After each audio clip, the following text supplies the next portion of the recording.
man, a few days ago, it seems like every media outlet was reporting that Andor will not be full of fan service. We've got what is the definition that they? Yeah, I don't like, I'm not understand. expecting Boba Fett to show up. I'm not expecting C-3PO to walk on camera. I feel like a Star Wars show. Are they referring to fan service as what we refer to as Easter eggs? Because I watch those trailers and I go, there's all kinds of stuff as a Star Wars fan that I go, wow. Clone gunships, phase 2 clones in live action, not CGI. So I don't understand. These are big deals. Does this actually originate with the showrunner, or is this more of that horse shit that they pump?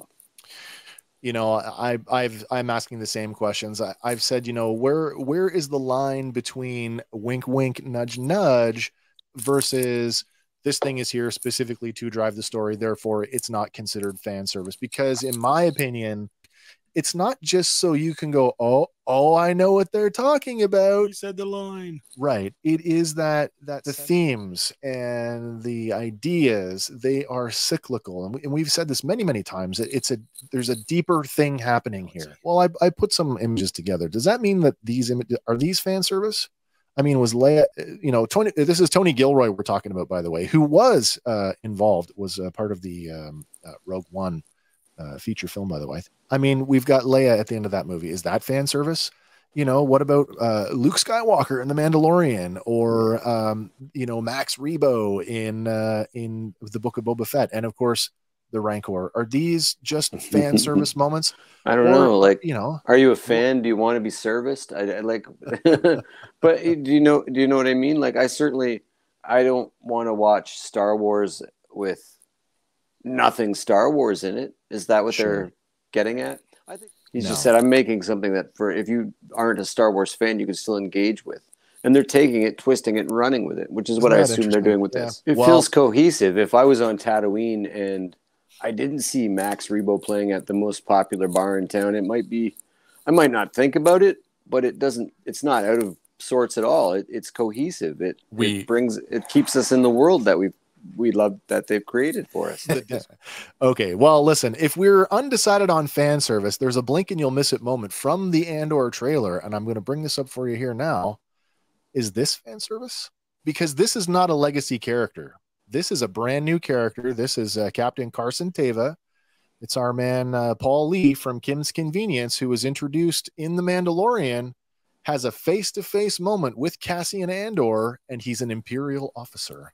So we're going to find out his origins. Is this a fan service moment? What is this? This is expanding his story. Yeah, this is a character that we really like. We're already gravitating towards him. We were so close to what we thought Rangers of the New Republic. Yeah. I mean, we talked about that. We thought that was going to be his vehicle. Could be his show. Could be his show. I mean, and therefore, why bother with a Rogue Squadron movie if we're going to do a Rogue Squadron TV show? Right. You know, like that stuff is, again, cohesion, and of course they're building this new cinematic universe, if you will. So they absolutely want things to cross over.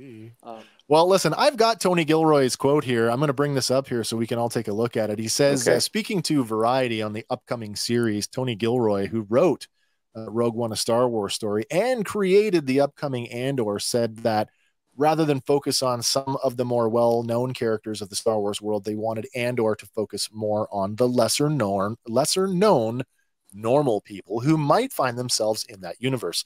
Quote, I wanted to do something about real people, Gilroy said. They've made all this IP about the royal family. In essence, it's been great. But there's a billion other things in the galaxy. There's plumbers and cosmeticians, journalists. What are their lives like? Mm-hmm. The revolution is affecting them just as much as anybody else. Why not use the Star Wars canon as a host organism for absolutely realistic, passionate, dramatic storytelling? When asked if any legacy characters may pop up in the series, Gilroy kept coy, but he noted that if they did, it would never be for the purpose of fan service and never to have them appear for the sake of being in the series. Quote, never fan service. It's never cynical, said Gilroy. It's always meant to be there. It's always protein. It's never icing. I think that's pretty clear if you ask me. If they show up, they're going to show up for a reason. I feel like, which is fine. Reading that statement now, I mean, I kind of put them up for fun, but looking at those images and now like reading Tony's statement and really kind of thinking about what he's saying, I think that he does have a pretty good understanding of the property. I think he understands it in the same way that we do, that it's never, we've always said that everything in Star Wars is intentional. And I think that's kind of what he's saying. Yeah. Well,